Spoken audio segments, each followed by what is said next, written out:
మీరు అవన్నీ మిస్ అయిపోయాను అని అనుకున్నారా? అంటే ఇలాంటి ఒక బ్యానరు లేకుంటే ఇలాంటి హీరో, అలాంటి ఒక గొప్ప దర్శకుడు అనుకున్నాను. చేయలేనప్పుడు అనుకున్నాను నేను. చేయలేనప్పుడు యాక్చువల్లీ అక్క మొగుడులో సుహాసిని గారి క్యారెక్టర్ ఏం చేయాల్సింది. అప్పారావు గారు ఫస్ట్ సుహాసిని క్యారెక్టర్ దివ్యవాణి అని చెప్పని అన్నారు. తర్వాత చూస్తే నలుగురు సిస్టర్లో నా క్యారెక్టర్ ఇట్లా అప్పట్లో ఏం చేసేది స్టోరీ చెప్పేవాళ్ళం, 10 సినిమాలు బిజీగా చేసుకునేవాళ్ళం. రాజశేఖర్ గారు పక్కన. తర్వాత కట్ చేస్తే సుహాసిని గారు, క్రాంతి కుమార్ గారిది. ఇదేంటండి ఆ అమ్మాయి అంటే, ఆ అమ్మాయి చిన్న ఫేస్గా ఉంది, చిన్న ఏజ్గా ఉంది, మళ్ళీ నెక్స్ట్ సినిమాలో చేస్తారు అని అడ్వాన్స్ అయిపోయి రేపు షూటింగ్ అన్నాక ఇవాళ తెలిసినప్పుడు ఏమనేవాళ్ళం అప్పట్లో. మీడియాలు లేవు, ఇంత అల్లరి లేదు, ప్రెస్లో ఏమన్నా ఉందంటే ఫిలిం ఛాంబర్లోకి వెళ్ళి చేతులు కట్టుకొని నిలబడాలి, దోషులుగా వాళ్ళ ముందు ఉండాలి. బ్యాడ్ ప్రాపగండం చేసేవాళ్ళు, ఉండే అవకాశాలు కూడా పోతే ఏమోనని చెప్పని అమ్మ వాళ్ళకి ఒక ఇంటెన్షన్ ఉండేది. సో అట్లా చాలా వరకు అలానే లేడీస్ స్పెషల్ వాణి విశ్వనాథ్ క్యారెక్టర్ నేను చేయాల్సింది జంజాల గారిది. అక్కడ కొన్ని పెద్ద తలకాయలు నెట్వర్క్లు ఏం చేస్తాం, ఇన్సైడ్ అదే సినిమాకి సంబంధించిన 100% నా వరకు అయితే అదేనండి. కానీ నాకు ఉన్న అదృష్టం ఏంటంటే నా వరకు ఆ ప్రాబ్లమ్స్ తెచ్చేవాళ్ళు కదా అమ్మ వాళ్ళు. టప బిజీగా ఈ సినిమా సినిమా చేసుకుని ఆల్రెడీ వచ్చే పేరు వచ్చేసింది పెళ్లి పుస్తకం ద్వారా, ఇంకో కొత్తగా వచ్చేదే ఉంది నాకు. ఇవన్నీ ఇలా అనుకున్నప్పుడు మీకు రావాల్సిన సినిమానో, మీరు హీరోయిన్గా చేయాల్సినటువంటి ఆ ప్రాజెక్టు మిస్ అయిపోయింది, ఇంకా వేరే వాళ్ళు చేశారనుకున్నప్పుడు ఆ తర్వాత ఫిల్మ్ రిలీజ్ అయిపోయిన తర్వాత పేరు, విపరీతమైన పేరు, ఫేమ్ అనేది ఇవన్నీ వచ్చిన తర్వాత ఎప్పుడైనా వాళ్ళని కలిసినప్పుడు అలా మాట్లాడుకోవడంలో ఎప్పుడైనా తెలిసిందంటే దివ్యవాణి చేయాల్సిన క్యారెక్టర్ మీరు చేశారు అనేది ఇంటరాక్షన్లో వచ్చిందా? మీతో ఎవరైనా చెప్పారు? ఆమెని నేను ఇది మన చాలా గేమ్ షోస్లో చేసాము. ఒకసారి మేమిద్దరం ఫ్లైట్లో వస్తా చాలాసేపు మాట్లాడుకున్నాం. అప్పుడు మిస్టర్ పెళ్ళాం మీరు చేయాల్సింది నేను చేశానని వచ్చినప్పుడు బాపు గారు పెళ్లి పుస్తకం సినిమా అమ్మాయికి అప్పట్లో డీవీడీలో డెక్కులు ఉన్నాయి, 100 సార్లు చూపించారట ఇలానే కావాలని. తర్వాత నేను రాధాగోపాలం చేశాను. రాధాగోపాలం స్నేహగా చెప్పింది, ஐயோ பாப்பு சார் அந்த படம் போட்டுட்டு காட்டிட்டே இருந்தாங்க, இப்படிதான் வேணும் இப்படிதான் வேணும் అని. కన్ను ఎல்லாம் ఎవ్వడో అழగా ఇருக்கு உங்களுது అని చెప్పని స్నేహ మాట్లాడింది. సో అట్లా పోయింది అన్నప్పుడు నాకైతే నేను పెద్దగా ఎప్పుడు బాధ అనిపించలేదండి నాకు. ఎందుకంటే నా తప్పు ఉండో నా కారణం ఉండో నేను మిస్ అయితే నేను బాధపడాల్సి ఉండేదేమో. అది లేనప్పుడు ఎందుకో నాకు ఎప్పుడు బాధలే. ఆమె ఈవీవి సత్యనారాయణ గారు, తెనాలి ఆయన మన పద్మక గారి వాళ్ళ నాన్నగారు ప్రొడ్యూసర్ దానికి, సుభాష్ గారు అడ్వాన్స్ కూడా ఇచ్చారు మాకు. ఆ సినిమా తర్వాత ఊహా గారు చేశారు. చూసాను సినిమా, మంచి క్యారెక్టర్, మనం కూడా చేస్తే బాగుండేదేమో, నా జీవితానికి ఇంకొంచెం ఒక మెట్టు మంచి సినిమాలు రేపు మనం చేసామన్నప్పుడు ఇంకొక మైలురాయిగా ఉండేదేమో కదా అనిపించేదే. కానీ బాధ అయితే పెద్ద నేను ఎప్పుడు బాధపడలేదండి. మరి నేను చెప్పాను కదా ఫస్ట్ నా స్వభావం అది. ఇప్పుడు ఈ మలయాళ ఫిల్మ్ ఇండస్ట్రీకి సంబంధించి ఇంత వచ్చిన తర్వాత మెల్లిగా బెంగాల్ నుంచి ఒకరు, అక్కడ నుంచి ఒకరు, ఇక్కడ నుంచి ఒకరు మాట్లాడుతున్నారు. ఇప్పుడు అక్కడ ఉన్నటువంటి మాలాగా అక్కడ అమ్మ అసోసియేషన్ మెంబర్స్ అందరూ ఇంక్లూడింగ్ ప్రెసిడెంట్ మోహన్ లాల్ దాన్ని రిజైన్ చేశారు. ఒక ప్రొటెస్ట్ లాగా రిజైన్ చేశారు తప్ప నిజంగా ఒక సమస్య ఉంది, సంఘీభావం ప్రకటిద్దాం, ఎవరైతే బాధితులు ఉన్నారో, ఎవరైతే కంప్లైంట్లు చేశారో వాళ్ళకి సంఘీభావంగా ఎందుకు రాలేకపోతున్నారు అక్కడ ఉన్నటువంటి హీరోలు కావచ్చు, ఆ స్టార్డమ్ సూపర్ స్టార్ ఉన్న వాళ్ళు రాలేకపోతున్నారు అని అంటే అది మన అదృష్టం అనుకోవాలి, మన దౌర్భాగ్యం అనుకోవాలి, ఆడదానికి ఉన్న అదృష్టం అనుకోవాలి. అసలు మగవాడే మోరల్ వాల్యూస్ ఆడదానికి ఇవ్వాలి అనే మనస్తత్వం కలిగి ఉంటే కథ ఇంత దూరం రాదు కదండి. మనం బ్రతిమలాడే ఎక్కడ చేయించుకుంటే వాళ్ళ బాధ్యత అనుకోవాలి. నిజంగా మనసులో పెయిన్ ఉన్నప్పుడు, ఈరోజు కలకత్తాలో ఒక డాక్టర్కి సంఘటన జరిగిందంటే అది ఘోరాతి ఘోరం, బాధాకరం. ఆ అమ్మాయి పడిన ఆ నరకము ఆ తల్లిదండ్రులకి ఎంత వేదనో, మనం తల్లిదండ్రులు కాకపోయినా తోబుట్టులు కాకపోయినా మనకి అంత వేదన. కాసేపు 2 రోజులు 3 రోజులు ఆ న్యూస్లో చూపించే దానిని బట్టి అట్రాక్ట్ అవుతున్నాం, చూస్తున్నాం, మర్చిపోతున్నాం. 24 గంటల్లో అటువంటి అభాగ్యులు ఎంతోమంది నలుగుతున్నారు. నాట్ ఓన్లీ ఇండస్ట్రీ, వాళ్ళకి రాలేదు అంటే మనం తలుపులు కొట్టి వెళ్ళి బాబు రండి మాకు సంఘీభావం తెలపండి అని అనలేం కదండి. వాళ్ళుగా ముందుకు వచ్చినప్పుడు వాళ్ళ మర్యాదను నిలబెట్టుకున్న వాళ్ళు అవుతారు, ఆడదానిని గౌరవించిన వాళ్ళు అవుతారు, ఒక మోరల్ సపోర్టు ఇంకా మనకు దొరికి అటువంటి ప్రాబ్లమ్స్ ముందు రాకుండా ఉండటానికి చూసుకున్న వాళ్ళు అవుతాం. ఇక అది వాళ్ళ సంస్కారానికి వాళ్ళ విజ్ఞతకి మనం వదిలిపెట్టడమే. కానీ చేసే పోరాటం చేస్తూనే ఉండాలి.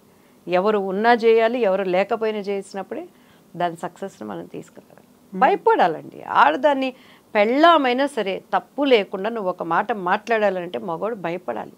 అటువంటి చట్టాలు రావాలి, అటువంటి ఇమీడియట్ యాక్షన్స్ రావాలి.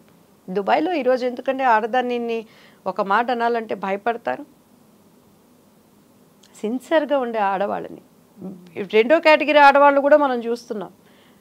ఎక్కడో వాళ్ళు చెప్తున్నాను కదా, 100కి ఒక 10 మంది అటువంటి వాళ్ళు ఉంటారు. ఇట్లాంటివి జరుగుతున్నప్పుడు రావాలి, డెఫినెట్గా మార్పు అనేది రావాలి. ప్రయత్నం చేస్తూనే ఉండాలి. ఈ చరిత్ర ఉన్నంతకాలం, ప్రపంచం ఉన్నంతకాలం పోరాటాలని జరుగుతూనే కామన్ అయిపోయింది అంతే. దానిని మనం పెద్దది చేసుకుని ఉంటే బ్రతకలేము, చిన్నది చేసుకొని డోంట్ కేర్ అంటే నష్టపోతూ ఉంటాం. ఈరోజు సిటీ బస్సులో ప్రయాణం చేసే ఆడవాళ్ళకి సెక్యూరిటీ ఉందా అండి? సో దానికి ఏంటి, కొన్ని సిస్టమ్స్ తీసుకురావాలి. ఎంతసేపటికి గవర్నమెంట్స్ మారిన తినేవాడు తింటున్నాడు, పౌరుల కోసం వెళ్ళేవాడు వెళ్తున్నాడు, కేరా ప్లాట్ఫామ్గా వచ్చిన వాళ్ళు డబ్బులు సంపాదించుకుంటున్నారు, ఉద్యమాలు అంటున్నారు. కానీ నిజమైన మార్పు ఎక్కడొస్తుంది? నిజంగా మొన్న ఆగస్టు ఇండిపెండెన్స్ డే ప్రతి ఒక్క రాజకీయ నాయకులు ఫ్లాగ్ హోస్ట్ చేసుకున్నారండి. ఏ పార్టీలైనా కూడాను స్కూల్స్లో చేశారు, పోలీస్ డిపార్ట్మెంట్ చేశారు. అసలు నన్ను అడిగితే పబ్లిక్లోకి వచ్చింది అప్పుడే జరిగింది. కలకత్తాలో సంఘటన, ఆ డాక్టర్ గురించి, ఆమె ఒక అప్కమింగ్ డాక్టర్గా ప్రాక్టీస్ చేస్తున్న ఒక డాక్టర్గా నేషనల్ ఫ్లాగ్ ఎగరేసుకోవాలని ఎలా మనసు అనిపించిందండి నాకైతే. ఒక నేషనల్ ఫ్లాగ్ పెద్దది తీసుకొని నాకు సపోర్ట్ చేసే ఆడవాళ్ళం అందరూ ఆ నేషనల్ ఫ్లాగ్ కప్పుకొని బోర్న ఏడవాలనిపించింది నడు రోడ్డు మీద కూర్చొని. డిప్యూటీ సీఎంల దగ్గర నుంచి, సీఎంల దగ్గర నుంచి ఫ్లాగ్ హోస్ట్, ఏ భాష అయినా నువ్వు కావచ్చు, ఏ రాష్ట్రమైనా నువ్వు కావచ్చు, ఎలా సెలబ్రేట్ చేసుకుంటున్నావు? ఒక్క కాకికి దెబ్బ తగిలిందంటేనే కాకులన్నీ వచ్చి కావు కావు కావు అని ఆ కాకి కాపాడుకుంటున్నాయి. ఒక కుక్కకి రోడ్డు మీద దెబ్బ తగిలిందంటే నోరు లేని జీవాలు, మోరల్ వాల్యూస్ లేనటువంటివి, చట్టాలు లేనటువంటివి, చీపో అని మనం విధులిచ్చడం కూడా వచ్చి అన్నది నేను కుక్కలన్నీ చేరి ఆ కుక్కను కాపాడుకుంటున్నాయి అంటే, ఒక రాష్ట్రంలో ఒక బిడ్డకు జరిగిందంటే, ఈరోజు మణిపూర్లో ఆడవాళ్లకు జరిగినటువంటి దుస్సంఘటనలు ఎందుకు గవర్నమెంట్స్ బయటికి తీసుకురావట్లేదు? వైనాడులో పడిపోయింది కదా ప్రకృతి, మొత్తం క్షణాల నాశనం అయిపోయింది కదా, ఊర్లు కొట్టుకుపోయినాయి కదా, కనుమరుగయ్యాయి.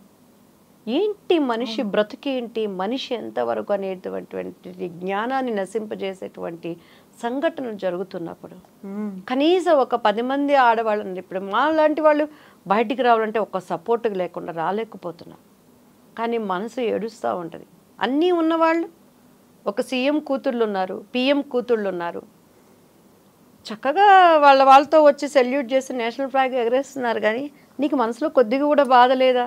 అరే పక్క రాష్ట్రంలో ఏ తల్లి కన్న బిడ్డో అంత ఘోరాతి ఘోరంగా ఒక 10 ముఖ్యమంత్రులు ఒక్కటైనప్పుడు ఆ స్టేట్లో జరిగింది న్యాయం బయటికి రాదా? ఒక మామూలు ఒక బ్యాడ్ నేమ్ ఉన్నటువంటి డిపార్ట్మెంట్లో ఉన్నటువంటి ఒక వ్యక్తి కథలుగా చెప్తున్నారు. అమ్మాయికి కొన్ని నిజాలు తెలిసినాయని, డ్రగ్స్ జరుగుతుందని, బాడీ పార్ట్స్ అక్కడ పోతున్నాయని. ఏం జరిగిందో ఇంతవరకు తీసుకురాలేకపోయే దుస్థితిలో మన భారతదేశం ఉన్నది అంటే ఎట్టుపోవాలి, ఏం చేయాలి మనం? Exactly, so true. ఇప్పుడు ఫిల్మ్ ఇండస్ట్రీకి సంబంధించి చూస్తే కాస్టింగ్ కావచ్చు, మీ టూ మూమెంట్ అనుకున్నప్పుడు ఓన్లీ మా ఫిల్మ్ ఇండస్ట్రీ మీద ఎందుకు పడుతున్నారు, మీడియా ఎందుకు ఇంత హైలైట్ చేస్తుంది, వేరే డిపార్ట్మెంట్లో లేవా, లేకుంటే ఆ ఫీల్డ్లో లేదా, ఈ ఇండస్ట్రీలో లేదా, ఇవన్నీ మాట్లాడుతున్నారు కదా. ప్రతి చోట ఉన్నాయి, ఇక్కడ ఉన్నాయి, యాక్సెప్ట్ చేయండి. ఒక జర్నలిస్ట్కి సేఫ్టీ ఉందా ఆడదంటే?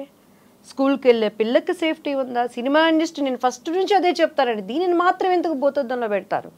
సినిమా వాళ్ళంటే చెడిపోయిన వాళ్ళు, సినిమా వాళ్ళంటే పాడైపోయిన వాళ్ళు, సినిమా అంటే ఎందుకు పనికిరాని వాళ్ళు, సినిమా అంటే బరితెగించేవాళ్ళు. నీకు మొగుడు 33 సంపాదించి కుటుంబంలో పెడుతున్నా, మొగుడు బయటికి వెళ్ళగానే బ్యాడ్ వేలో ఉన్న ఆడవాళ్ళు లేరా అండి? పైరుకు ప్రతివతల్లాగా ప్రవర్తిస్తూ బయటికి వెళ్ళే కేటగిరీ ఆడవాళ్ళు లేరా అండి? ఇంకా సినిమా వాళ్ళు నీతి నియమాలతో ఉంటారు, సినిమా వాళ్ళు నీతి నియమాలతో ఉంటారు. ఇండస్ట్రీ ఉందనో మన పేరు 10 మందికి తెలిసిందనో, అఫ్కోర్స్ ఒక్కొక్కసారి నలిగిన పరిస్థితుల్లో ఉన్నప్పుడు వాళ్ళు తెలియకుండానే ఒక ప్రేమ అభిమానానికి ఎక్కడో ఒకళ్ళు బానిసలు అవుతారు. దానిని కూడా భూతత్వంలో పెట్టి చూపించి చిత్ర కథనాలుగా ఈరోజు నవే డేస్ అండి అసలు ఎవరిని నమ్మటానికి లేదు. నేను మా పిల్లలకి అదే చెప్తాను. అఫ్కోర్స్ వాళ్ళు నాకన్నా కూడా 1000 times ఒక్కొక్కసారి మా బాబు నాకు నాన్న, మా పాప నాకు అమ్మ అనుకుంటాను. మమ్మీ నువ్వు ఇంకా అందరినీ నమ్ముతావు మమ్మీ, నీకు ఇంకా బయట ప్రపంచం తెలియదు మమ్మీ, చాలా నాకు వాళ్ళు సెక్యూర్డ్గా చెప్తా ఉంటారండి. So not only cinema industry, ఆడపిల్ల అంటే 100% జాగ్రత్తగా ఉండాలి. అదేవిధంగా మగపిల్లాడికి కూడా సెక్యూరిటీ లేని దినాల్లో ఉన్నాం మనం, కలికాలం అంటారు కదండి. సో అటువంటి దినాల్లో ఉన్నాం. ఎటువంటి పరిస్థితులైనా ఎదుర్కోవటం నేర్పించాలి. నీతి నియమాలకి నిజాయితీకి ఉన్నటువంటి ప్రాముఖ్యత ఏంటనేది మన బిడ్డలకు నేర్పించాలి మనం. అండ్ వాటితో పాటు మనం అటువంటి కట్టుదిట్టాలు ఉన్నప్పుడు మనకి తెలియకుండానే మనకి పేరు ప్రతిష్టలు ఎట్లా వస్తాయి అనేది కూడా మన బిడ్డలకు మనం నేర్పించాలి.